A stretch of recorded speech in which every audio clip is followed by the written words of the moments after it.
Behind the Brand features the people who are making things happen. Get the insight to grow your biz from experts who've done it. Get behind the brand.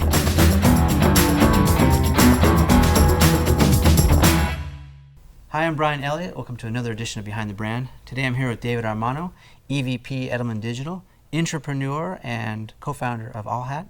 David, welcome to the show. Thank you, Brian. David, how did you get this job? I think I got this job, and it's a really cool job because I was curious at the end of the day. And I can tell you, like, when the turning point was that sort of set me on this path. It was February of 2006, and my wife had taken a trip to Michigan, where her family's from.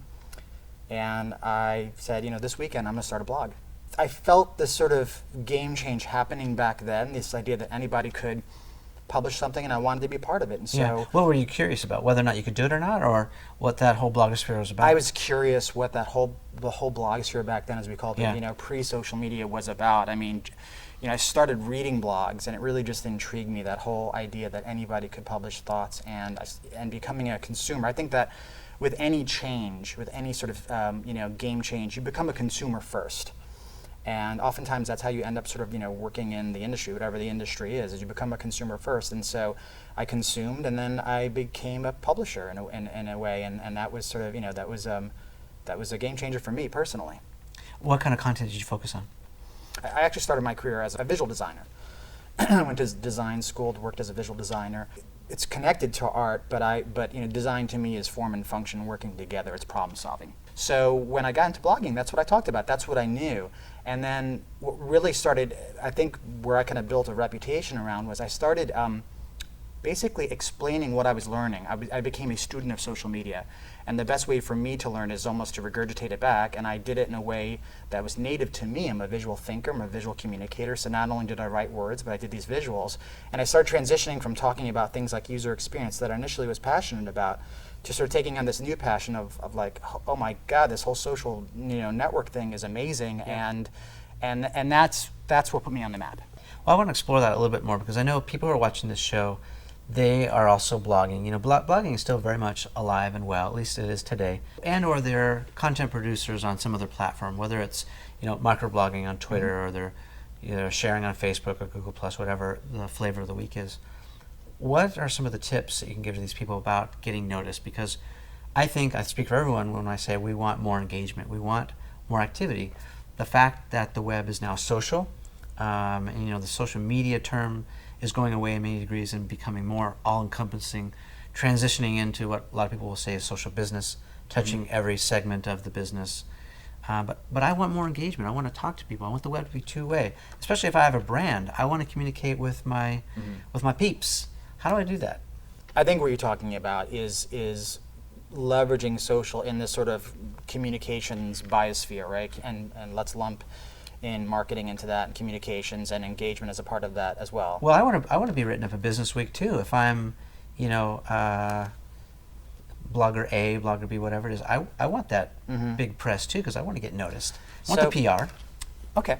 I'll answer that broadly, and I think it's different for everyone. I think for me, you have to know your strengths and you have to play to those strengths. My particular talent was communicating in a way where by the end of it, you're like, I get this. I call that synthesis. What I try to do is I synthesize complex ideas and I make them somewhat accessible as best I can. So, Seth Godin has talked about the idea of doing things that are remarkable, that are worthy of a remark. And I always took that to heart in that, if I was going to put myself out there and publish, I wanted it to some degree to be remarkable. And back then, that was kind of a big deal. Now, you see visuals in any kind of published content, right? It's really not that big of a deal. However, when I've talked to people about this, there's a difference between a really nice looking visual and an infographic, which now is like every piece of content has an infographic, versus what I do, which I don't. You can hold up one of mine next to an infographic, and I'll be the first to tell you that the infographic is way prettier. But people still, like, if they see a visual of mine, they'll go, I get it. It's not about being the prettiest thing in the world. It's about quick, concise communication that I want, to stick with people. Yeah. Let's go back just a second about connecting or networking as a talent. So if I'm a company and I want to hire that kind of talent, how do I sift through the now thousands of people who say they're social media experts and find the right fit. I mean, you said that you're not necessarily that person, but you have talents in other areas. But if I'm a person hiring, how do I find that right person? And is it different for every platform? Is there a Twitter-specific personality, expert, characteristic, talent versus Facebook versus YouTube versus whatever? It's interesting. Now you're seeing big brands now hire social media managers, community managers. They want people with those skill sets. When I say that's not my primary gift, I'm actually decent at it. Yeah. It's just not in my arsenal. That's not the thing I lead with. But the formula that we look for, it's not just me. I mean, when we hire, we look for two specific things. We do look for, have they done it themselves? Have they done it for for other companies? Do they understand how to make those connections? Because you can look at a social graph. Other side is, can they actually work within a professional environment? Right. And do they have that experience? The people skills. Exactly. Yeah. If one of those is not in place, then it's not the full picture. And I think we've actually gotten good at hiring to that degree, and we've made a lot of mistakes where we've hired people just one side, not the other, and then it's difficult. So I want to know how you define success, though, on some of those social platforms. You say, good at it, or their social graph, whatnot, who they're connected to, what they've done in the past. As Gary Vee would say, dirt under their fingernails. But how do you define success? What are the metrics for some of that? It's some of them are old-fashioned. I mean, were they able to sort of, move the needle? Did you hear about the initiative when they say, oh yeah, I worked on X campaign? Yeah, I heard about that. And I work for an agency, right? So it used to be that we looked at a portfolio, which was sort of the work that you did. It's the same kind of thing. It's just that a portfolio looks different in this space. We've been talking a little bit about the term intrapreneur. So I want to know what that is and how you're helping to further define that term, because I think it's very interesting. I think it's probably happening all over the place, but not a lot of people know that it's happening, right? I think it's actually a big deal, and is going to be the next thing. Right now, we're sort of like in this golden era of entrepreneurship, and the poster child being Mark Zuckerberg. The reality of it is, there's only going to be one Mark Zuckerberg, and there's only going to be a handful of people who build and execute the Foursquares of the world and make the millions that come with it. It's great that to have that dream, but the numbers just won't add up. But we're conditioned to think that there's two paths. Yeah, it's either or, right? Right, you're like a cog in a corporate machine, or you go the entrepreneurial way, and a lot of people have made that entrepreneurial route look really sexy. Guess what? Not everybody has a stomach for it. I don't think I do, but I'm entrepreneurial in nature, and so in a number of jobs, and definitely most in this job, and Edelman is just one of these rare entrepreneur companies. It's almost 5,000 people with a private company. It's a family company, actually. Yeah. And so my role as an intrapreneur is, they don't really give me a lot of guidelines. They think I'm smart. They think I'm connected to the right people. They think I do good work. We can talk about some of the projects that I have going on. So they give me this long leash and they let me go. And I try to, what I'm tasked with as an intrapreneur in this innovation role is to make sure that we don't get left behind, that we are, we're constantly out in front, and that's a lot of work. I mean, there's times where I wake up at 3 in the morning, I'm like, this is a tough job. But I love it. I wouldn't have it any other way, because I feel like it gives me tremendous freedoms. I'm passionate about the space that I work in digital and social. I would be doing it naturally. And I have the backing of a reputable company, and it's sort of like it's that Spider-Man thing that with responsibility, with great power comes great responsibility. Yeah. I take my role as that. I value it, and so I treat it as such. So I think that the job that I have is not all that rare. There's others like me, and you're going to see that more and more. You're going to see that with companies that realize that they need to change their business models. Yeah. Because they need people who come in to think a little bit differently, who can navigate that company and embed in it, not become sort of the outsiders. I mean, I'm not an outsider. I work the network in Edelman. It's a lot. You're a company man. Yeah, I am a company man, and that's not a negative thing, because I work with a lot of really smart people who are entrepreneurial in nature and make things happen. Give us a real simple definition of what an intrapreneur is for those who are still trying to figure it out. An intrapreneur is someone who works in an entrepreneurial fashion with this, some of the benefits of having a big organization back them, right? So they're not just bootstrapping themselves. They're not just doing the startup thing. They're sometimes developing a startup within a larger organization. In some ways, it work like that. So I don't want to say that you don't bootstrap. I bootstrap all the time. Yeah. So you've got the luxury of having a full-time salary, Yes. and health benefits, Right. and all the other perks that go along with being under Right. the wing or the loving arms of a company. Yeah. But they're also giving you freedom and flexibility to do Yeah. cool stuff. Exactly. I mean, and in my specific job, it's fast-paced. Sometimes it does feel like a startup, but I'm not worrying about where the paycheck's going to come from. I'm well compensated. I'm stimulated. I'm taken care of. And so I feel it like it is that sort of third way. It's that path less chosen to some degree. But I really do think you're going to see. We've talked a little bit about Scott Monty. I'm very sure that he operates like this in a certain way. A lot of the people in these positions that have become kind of like the guiding lights for companies. Yeah. When it comes to sort of where digital's going, Yeah. it's in social, play in that kind of role. And sometimes it's a combination role of having some authority, but also having a lot of influence. Yeah. You have to really lead through influence. So I want to look at this from two different angles. The first angle I want you to comment on is, okay, I own a company. I've been doing it the same way for a long time. I want to consider developing SEAL Team 6 or some Yeah. sort of special outpost, department, whatever, or empower all my employees to have some sort of autonomy. Kind of like what Google says, what is it, 20% of their time should be spent on other stuff, so they're innovating. Mm-hmm. So I'm the owner of a company. How do I do that? How do I change from today to tomorrow doing that whole new program? Mm-hmm. Well, I can tell you how we're doing it. Maybe that provides some insights. Yeah. And this is sort of a strategy that I've helped develop. We call it specialization and integration. So our digital team and the tasks that I have within digital, we're a 600-person group within the 4,300-person bigger construct of Edelman. And so we know that we're going to need to continue to specialize because we focus in digital, and digital changes very quickly. So that's a specialization. And then my role is to help. It's not just me, but I definitely specialize that a bit more. And I still work with clients, but even when I work with clients, one of the things that I do quite a bit is I'll try to productize things. So like, for example, we were doing this work for a dairy association, and we were looking at who was driving conversations, and I came up with a way to visualize that.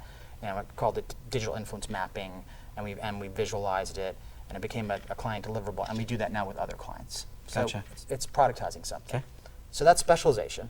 And then the other part is integration, and that's sort of bringing the rest of the company and making sure that they are, educated, informed, that they know that for in our industry we value things like visual communication, video is something that we need to be better at. So it's sort of evangelizing those things, Okay. What does Edelman do in general? What's the point? What do we do? Yeah. We help brands tell their stories. And we try to do it in really compelling ways where they are heard, and it tells those stories in ways that are help not only the brand, but we talk about different stakeholders. So when you're really effective at storytelling, it's not just the company that benefits; it's also the customers, because they could become a part of it, Right. and shareholders as well. I mean, when a company is doing well, so it's all those different stakeholders. Let's talk about some of the projects that you've worked on, and people who watch the show love to hear about kind of do's and don'ts. They love to hear mistakes and failures from the perspective of what did you learn from it. Hindsight's 2020. Talk to us about some of the projects you're most proud of, and some of the things that you learned along the way. Well, a recent one we're still working on it, but I'm proud of it because it was one of these kind of bootstrap, kind of opportunistic examples. We have sort of one of these social listening rooms with it that we built in Chicago, and it's really nice and really, really practical. And it's something that you've seen at a few different companies. Dell has a really nice one. Gatorade under PepsiCo. What is it, like a mission control, or is it more like a focus room? And It's sort of like a mission control, but really Yeah. practical. I mean, it's got whiteboards, and you can plan, and you can pull in video feeds as well as doing the social monitoring. What I'm most proud about it is that I actually thought it was going to be a specialization play. It's actually an integration play, because what I've been realizing is that when we bring clients, or we bring our sort of traditional media relations people in the room with our digital analysts who are looking at social media sort of metrics and analytics, things happening in real time, like the light bulb goes off, and all of a sudden, like bridges are, the connections are made. And look, like we're a big company. We struggle with things like silos, just like everybody else does. Wait, the connections are made with storytelling or with campaigns that you're doing, or within connections within how like our own teams work and how they work with clients, like bringing clients into the mix and kind of like opening up the hood and not just putting a report on their desk and saying, here you go, we've looked and we've analyzed the landscape and it's X, Y, and Z. It's bringing them into it. So I think one of the biggest threats to any organization right now is organizational silos. They're necessary for efficiency. Okay, I would never say like you shouldn't have traditional reporting structures, or like those things are all necessary. Right. However, they do get in the way of when any industry is undergoing change, and digital is causing a lot of change and disruption. So they have to be flexible. I use the metaphor of it's not the worst thing to have those silos, but you want them to be porous membranes. You don't want them to be concrete walls, because porous membranes, information can be shared throughout. Right. So this room has become a porous membrane. When we bring together different people from different teams and the clients as well, like all of a sudden there's collaboration happening that I didn't expect. So that's a cool thing. Give us an idea of some of you talked about more case studies. What's gone right and what are some things Well, that have let's gone wrong? talk about some things that I haven't done that well that I'm working on. I don't know if it's really case study specifically, but I could just tell you about things that, one thing that I'm really trying to get better at, which is connected to my job, is I have exposure to so many different peoples and things, and I'll give you a specific example. Clout, which is people think of it as a sort of influence score, but there's a lot more. Heard of it? It's getting a lot of it's getting a lot of positive attention. and negative attention, right? Both. But that's something that came on my radar really super early on. And I remember even I think I shot out a note to Joe Fernandez. This is probably 5 years ago. Oh, wow. Yeah, so this is like before anyone. I wasn't really good about I knew instinctually that was going to go somewhere. Something was happening. But I didn't stay with it. Or I didn't sort of make the connection that look, this is going to go somewhere. I want to be a part of it, and I want to help. I want it to connect it to my business objectives, and that's happened a number of times. So I'm really trying to get better at that. Where when I do meet someone, and instinctively know that they're going to be going somewhere, they're going to be going to a good place. Yep. Now I'm better at firing off those connections. How can that benefit the role that I play? Right. Right. More long-term vision. Yeah. Specific. Are there clients we can establish partnerships in? Is there something as a company? Sometimes we do occasionally do these small investments, and those kinds of things. So I've made that mistake a number of times, and I'm trying to get better at it. I'm maturing a bit in that space. Yeah, and that's good insight. I mean, it's subtle, but I think what you're saying is you need not to chase the quickest transaction. You need to think about relationships. You need to think about where it's heading. Think a few chess moves down the road, where it may play out. See it through to something that may be down the road, and you may not know what that is, but stay on it. I mean, I think I've been the victim of something I rail against, sort of like the bright and shiny object syndrome, and you move on to the next thing, and then you forget about that. You forget that you actually were connected to something that was going somewhere. So just having that focus. So let's talk more about managing your personal brand. So how do you manage your personal brand effectively? How do you make sure that when you do Google yourself or you put yourself out there that you're maintaining the standards that you want and building a base so that if you ever want to parlay that into something else or even work up the ladder within the same company? You have to have a filter, but you also have to be real. I try to really straddle that. I mean, sometimes I will post things that people will be like, I follow you because you said X and you're a real person. I think when you pay attention to sort of the signals that you put out there, you actually just you get good at managing what your profile is, and it's something that we've seen public figures do, but now everyone sort of has to do it, and it comes down to having common sense, really. Yeah. So how do you convince your boss that it's still a good idea to basically fund your activities, which hopefully will translate into a return on his investment, but how do you combat the naysayers or the people who are insecure about your personal success within the company? You don't. It's not what you say.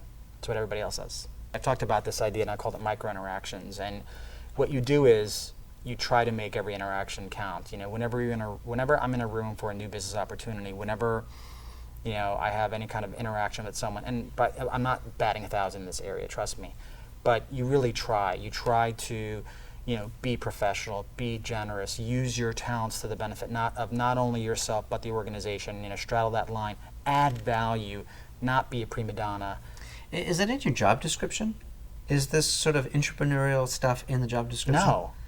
So isn't that dangerous? I mean, don't you want it to be added so like you're covered? Isn't a CYA? Well, this is where it comes down to.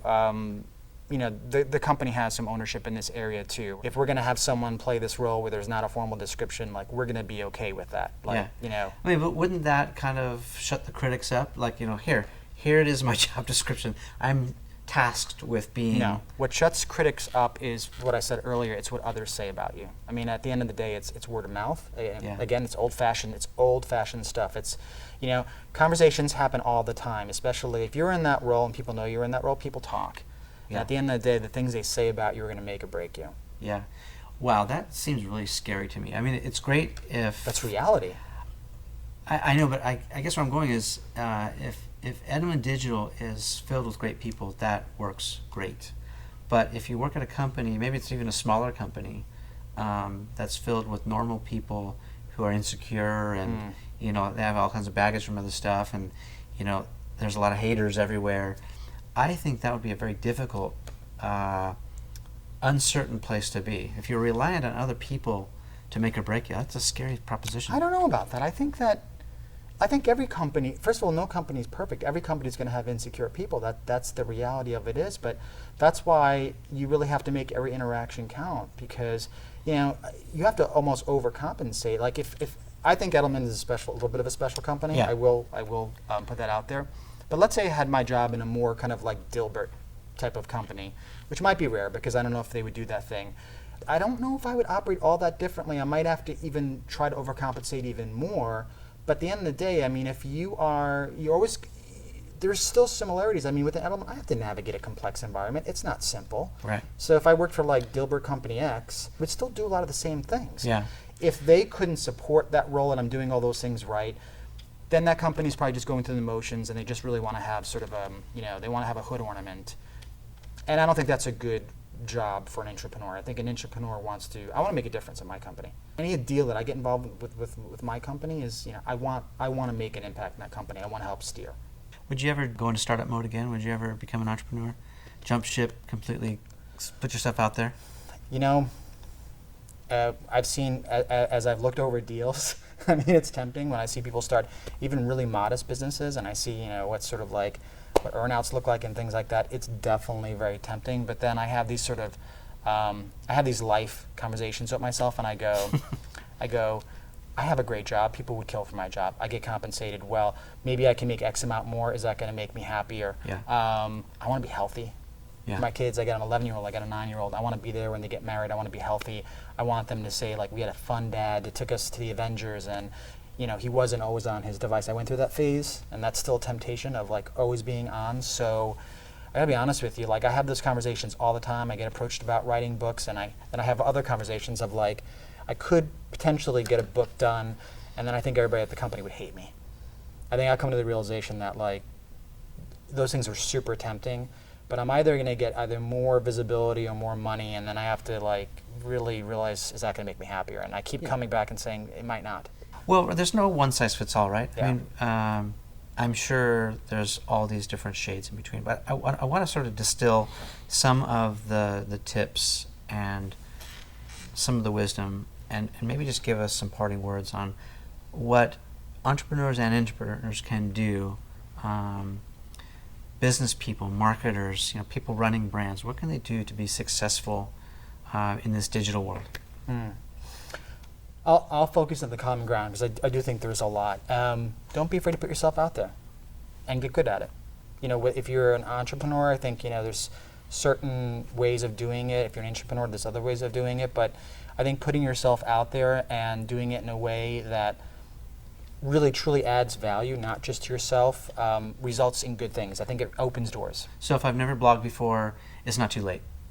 No, I don't think it's too late, but I do think you want to catch the wave too. I think for sure anybody can start now and tell their story, and blogging or any of these ways could be a part of it, but it becomes harder because there's a lot of noise out there. I think you need to figure out what your strengths are. Like I said, I'm a decent connector. I'm not the best connector, but I'm pretty good at a couple of different forms of communication, and I try to really play to my strengths. So I think playing to your strengths is really critical as well. Building your network before you need it, I think that's a no-brainer. I think having a sort of relationship-based approach to business was always a good thing in the past, and it's a good thing now. Now we have different digital tools to help support that. Yeah, it's been said before. I mean, everything and nothing's changed about social, right? Yeah. It's still kind of all about relationships. It boils down to that. Whether it's something you develop online or in person, it is the relationship. Mm-hmm. We've been spending a little time with David Armano. David, thanks so much for spending time with us. Thanks, Brian. It was a pleasure. Appreciate it.